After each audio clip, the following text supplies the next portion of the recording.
आज के इस वीडियो में class 10th subject maths chapter circles के इंट्रोडक्शन पार्ट को कवर करेंगे। तो सबसे पहले जानते हैं कि सर्कल क्या होता है। तो हमने 9th क्लास में सर्कल के बारे में पढ़े थे। We have study that a circle is a collection of all points in a plane which as are at a constant distance from a fix point. यानी कि किसी भी प्लेन पे पॉइंट्स का कलेक्शंस और ऐसा कलेक्शंस जो सर्कल के किसी फिक्स पॉइंट से यानी एक फिक्स पॉइंट से जो है उस पॉइंट का जो डिस्टेंस होगा वो क्या होगा, कांस्टेंट। ये हो गया आपका ढेर सारा collection of points. Colour change कर लो। ये हो गया आपका कलेक्शन ऑफ पॉइंट्स। ये देखिए ये ढेर सारा कलेक्शंस ऑफ पॉइंट्स है, मान लीजिए इसके बॉर्डर पे। तो कैसे पता चलेगा कि ये सर्कल है? तो कलेक्शन ऑफ पॉइंट्स तो होते ही हैं, लेकिन एक फिक्स पॉइंट से ये जो कलेक्शन ऑफ पॉइंट्स है इनका डिस्टेंस जो है क्या होनी चाहिए, कांस्टेंट होनी चाहिए। अगर कांस्टेंट है तो समझिए कि ये सर्कल है, अगर डिस्टेंस कांस्टेंट नहीं है तो ये सर्कल कतई नहीं होगा। तो देखिए अब इस पॉइंट को हम इस फिक्स पॉइंट से जो है मिलाते हैं, तो इसका जो डिस्टेंस होगा वो अदर पॉइंट से भी जो है उतना ही डिस्टेंस होगा। तो जैसे मैंने इस पॉइंट को मिलाया तो इसका डिस्टेंस और इसका डिस्टेंस भी क्या होगा, सेम होगा। मैंने फिर इस पॉइंट से मिलाया एक फिक्स पॉइंट पे, तो ये भी डिस्टेंस क्या होगा, इक्वल होगा, कांस्टेंट होगा। फिर मैंने इसको मिलाया, फिर मैंने इसको मिलाया। तो आप एक चीज नोटिस करेंगे कि हर तरीके से जो है जहां भी कलेक्शन ऑफ पॉइंट्स है और एक फिक्स पॉइंट्स के बीच का जो डिस्टेंस है क्या होगा, कांस्टेंट होगा, कांस्टेंट होगा। तो वी कैन से दैट कि ये क्या है, ये सर्कल है। क्या है, सर्कल है। अब बात कर लेते हैं रेडियस का। The fix point is called the centre and constant distance is known as radius. यानी कि फिक्स पॉइंट ये हो गया और इसका जो कांस्टेंट डिस्टेंस है यानी कि इस पॉइंट से और एक फिक्स पॉइंट्स का जो एक कांस्टेंट डिस्टेंस है, इसी कांस्टेंट डिस्टेंस को ही क्या बोलते हैं, तो रेडियस बोलते हैं। तो ये हो गया बच्चों आपका रेडियस। ठीक है, ये सभी जो कांस्टेंट डिस्टेंस है इसी को जो है हम रेडियस बोलते हैं। तो ये हो गया आपका रेडियस। ठीक है, ये सभी क्या हो गया, रेडियस हो गया। तो उम्मीद है कि आपको समझ में आया होगा कि रेडियस क्या होता है। और सेंटर जो है ये है बेटा आपका सेंटर। ठीक है, इसे हम सेंटर बोलते हैं, यानी कि फिक्स पॉइंट जो हमने माना था सर्कल का उसे सेंटर बोलते हैं। चलिए अब बात कर लेते हैं कि कोड क्या होता है, रेडियस क्या होता है, डायमीटर क्या होता है, सीकेंट क्या होता है, टेंजेंट क्या होता है। तो एक एक करके इन सभी को समझते हैं। तो देखिए ये जो है आपका ये सर्कल है, ये मैंने सर्कल बना लिया। अब ये सर्कल का सेंटर है। तो सबसे पहले आपको कोड समझना होगा कि कोड क्या होता है। तो मैंने सर्कल के किसी दो पॉइंट को टच कर रहा हूं, मतलब एक ये पॉइंट हो गया, एक सेकंड, एक ये ए पॉइंट है और ये दूसरा ये बी पॉइंट है, और इसे ही क्या बोलते हैं, तो इसे हम जो है कोड बोलते हैं। तो ये हो गया आपका कोड, जो सर्कल को दो पॉइंट पे क्या करता हो, टच करता हो या इंटरसेक्ट करता हो। तो ये हो गया आपका कोड।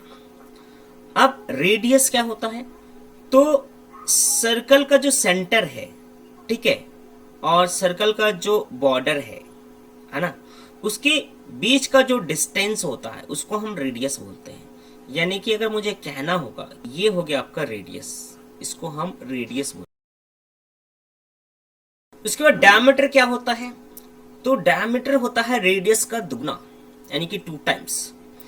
तो अगर मैं कहने का मतलब सिंपल वे में अगर मुझे बोलना होगा कि सर्कल को अगर आप हाफ कर देते हो तो सेमी सर्कल बन जाएगा। तो वो जो है आपका क्या हो जाएगा, डायमीटर हो जाएगा। क्या हो जाएगा, डायमीटर हो जाएगा। तो ये हो गया आपका, ये जो है आपका ये हो गया रेडियस, और इस टोटल को जो है हम इसको डायमीटर बोलेंगे। इस टोटल पार्ट को डायमीटर बोलेंगे। मैं एक रेड कलर का इस पे लाइन ड्रॉ कर दे रहा हूं। तो ये जो है आपका, ये हो गया आपका डायमीटर। ठीक है, अब बात कर लेते हैं सीकेंट क्या होता है। सीकेंट तो किसी भी सर्कल को, एक ऐसा लाइन जो सर्कल को 2 पॉइंट से पास होकर गुजरता है, उसे ही हम सीकेंट बोलते हैं। अगर मैं ये जो ए बी है, इस पॉइंट को यानी सॉरी इस लाइन को मैं थोड़ा सा और बढ़ा दूं और इसका नाम दे दूं ए डैश और इसका नाम दे दूं बी डैश, तो ये ए डैश और बी डैश जो लाइन है ये हमारा सीकेंट होता है। ये क्या होता है? सीकेंट होता है। उसके बाद सर्कल को टच करके, एक ऐसा लाइन जो सर्कल को टच करता हो, तो उसे हम टेंजेंट बोलते हैं। तो मैंने ये जो है यहां पे देखेंगे, ये सर्कल को टच कर रहा है, तो ये सी है और ये डी लाइन है, यानी सी डी लाइन जो है ये क्या हो गया? ये हो गया आपका टेंजेंट। इसको हम टेंजेंट, ये सर्कल है और ये एक लाइन है। ठीक है, और ये आपस में क्या कर रहे हैं? इसको टच नहीं कर रहे हैं। आपस में क्या कर? इसको टच नहीं कर। तो इस लाइन को क्या बोलेंगे? Non intersecting line. ये हो गया आपका नॉन इंटरसेक्टिंग लाइन। उसके बाद ये सर्कल है और सर्कल को 2 पॉइंट पे क्या कर रहा है? इंटरसेक्ट कर रहा है ये लाइन। तो ये PQ जो लाइन है, इस PQ लाइन को क्या बोलेंगे? सीकेंट बोलेंगे। तो ये PQ जो है ये सीकेंट हो गया है। उसके बाद ये सर्कल है और ये PQ लाइन है, ये सर्कल को टच कर रहा है, तो ये PQ लाइन यहाँ पे क्या हो गया? ये टेंजेंट हो गया। तो इसको हम टेंजेंट बोलते हैं। अब देखिए, जैसे यहाँ पे और डिटेल में समझेंगे, the line PQ and the circle have no common points, यानी ये सर्कल है और ये लाइन है, अब इन दोनों के बीच में कोई भी कॉमन पॉइंट नहीं है। तो कॉमन पॉइंट नहीं है तो ऐसे लाइन को क्या बोलेंगे? Non intersecting line. तो ये हो गया बच्चों आपका नॉन इंटरसेक्टिंग लाइन। ठीक है, with respect to the circle, circle के रिस्पेक्ट में ये PQ जो है नॉन इंटरसेक्टिंग लाइन हो गया। नेक्स्ट है आपका, there are 2 common points A and B that lines PQ and the circles।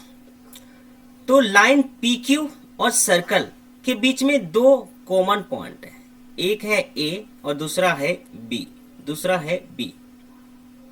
तो ये AB जो है इसे आप बोलेंगे, ये AB जो है इसे आप बोलेंगे कोड, यानी AB जो है आपका कोड हो गया। और ये PQ जो लाइन है इसे आप बोलेंगे सीकेंट, इसे आप बोलेंगे सीकेंट। ये हो गया आपका सीकेंट। थर्ड पॉइंट है, there is only 1 point which is common to the line PQ and the circle. In this case, this is called tangent। यानी एक लाइन है PQ और एक है सर्कल। अब इसका कॉमन पॉइंट्स क्या है? एक कॉमन पॉइंट्स है, वो है ये, एक कॉमन पॉइंट्स है सर्कल और लाइन के बीच में। तो ये PQ क्या हो गया? ये हो गया आपका टेंजेंट, इसे बोलेंगे टेंजेंट।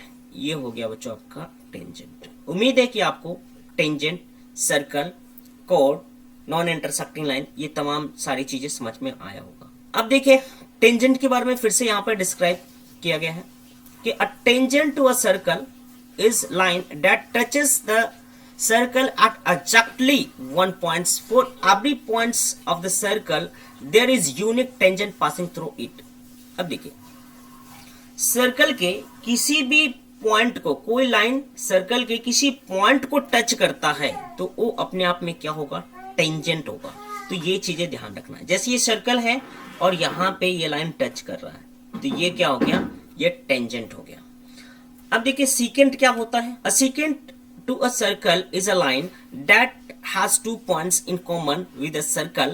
यानी कि सर्कल और एक जो लाइन है इनके बीच में 2 पॉइंट्स हैं, है ना। It cuts circle eight 2 points. अब ये लाइन जो है सर्कल के 2 पॉइंट पे कट कर, है ना, जो forming a code of a circle, जो कि सर्कल का क्या होता है? कोड होता है। मान लीजिए A पॉइंट पे काट रहा है, इसे B पॉइंट पे काट रहा है, तो ये PQ जो लाइन है इसे ही हम क्या बोलेंगे? ये इसे ही हम सीकेंट बोलेंगे। अब सर्कल का थ्योरम नंबर 1 समझते हैं। Theorem 10.1, the tangent at any point of a circle is perpendicular to the radius through the point of contact. ये पॉइंट ऑफ कॉन्टैक्ट मान लीजिए P है और ये टेंजेंट जो है XY है। इस टेंजेंट पे ये OP जो रेडियस है ये क्या रहता है, तो परपेंडिकुलर रहता है। तो हमें इसे ही जो है प्रूफ करते हैं। तो ये OP मैंने यहाँ पे एक लाइन ड्रॉ किया जो कि ये सर्कल के M पॉइंट पे ये इंटरसेक्ट कर रहा है, तो मैंने इसका नाम दे दिया M पॉइंट। तो देखिए, a circle with tangent XY meet at P point.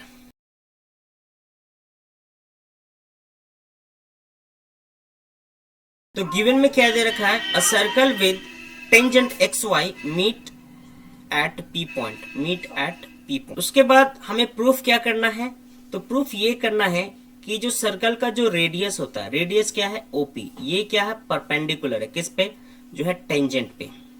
तो टेंजेंट क्या है XY।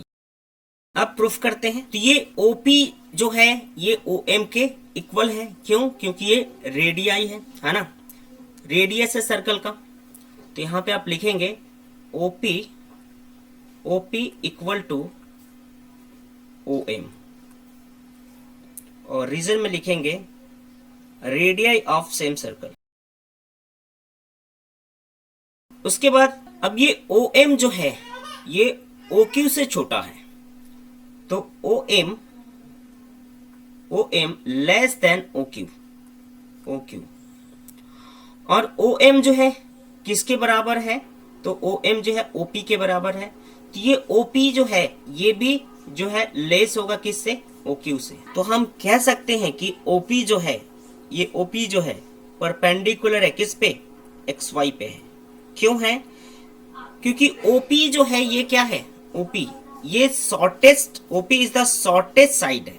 OP क्या है, shortest side, OP is the shortest side. तो इस तरीके से आप 10.1 थ्योरम को कंप्लीट कर सकते हैं। अब थ्योरम 10.2 को देखिए। The length of tangent draw from an external point to a circle are equal. भी एक एक्सटर्नल पॉइंट है P, अब P से जो है एक टेंजेंट बन गया PQ, और इधर P से एक टेंजेंट बन गया PR।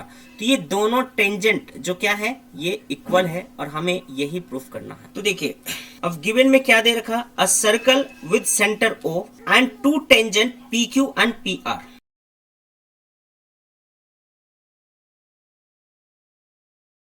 तो ये गिवन दे रखा है, और हमें प्रूफ क्या करना है, तो हमें प्रूफ करना है कि ये PQ टेंजेंट और PR टेंजेंट ये आपस में इक्वल है। तो यानी PQ इक्वल टू PR, ये प्रूफ करना है। अब प्रूफ करते हैं। तो सबसे पहले क्या करेंगे, तो हम इसे ज्वाइन करेंगे। ये Q को O सेंटर से ज्वाइन करेंगे, और R को जो है O सेंटर पे ज्वाइन करेंगे, और इस P को भी जो है हम O पे एक लाइन ड्रॉ करेंगे, और इसको भी जो है ज्वाइन कर देंगे। ठीक है, तो ज्वाइन क्या क्या करना है यहां पे लिख लेंगे। ज्वाइन हम लोग करेंगे, ज्वाइन करेंगे OP को ज्वाइन करेंगे, उसके बाद OQ को ज्वाइन करेंगे, और उसके बाद जो है OR को ज्वाइन करेंगे। तो ये जो है ये ज्वाइन हो गया। तो ये PQ जो है टेंजेंट है, और ये रेडियस है, तो इस पे क्या होता है, ये परपेंडिकुलर होता है। ये जो है ये परपेंडिकुलर होता है। ठीक है, इसी प्रकार जो है ये, तो यहां भी ये परपेंडिकुलर होगा, यानी कि ये 90 डिग्री का एंगल बनाएगा। तो यहां पे हम लिखेंगे PQO angle equal to angle PRO। अब ये दोनों ही क्या है, 90 डिग्री है। और रीजन में क्या लिखेंगे, तो रीजन में लिखेंगे radii perpendicular to tangent, radii perpendicular to tangent. अब देखिए यहां पे दो ट्रायंगल है, एक PQO और एक है PRO। इसमें देखते हैं, तो in triangle PQO and another triangle PRO। अब इसमें देखिए, अब इसमें क्या है कि ये जो लाइन OP है ये PQO में भी OP है और आर ओ में भी ये ओपी है, तो ओपी क्या हो गया यहाँ पे कॉमन हो गया। तो यहाँ पे लिखेंगे ओपी इक्वल टू ओपी और रीजन में लिखेंगे common.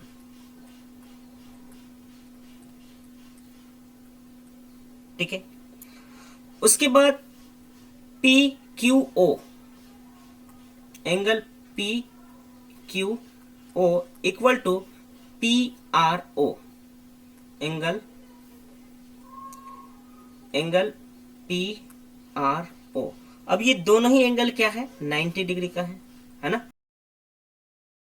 Both 90 degree, both 90 degree. उसके बाद जो है आप क्यू ओ और आर ओ, ये क्या है, ये रेडियाई है, ये रेडियस है सर्कल का।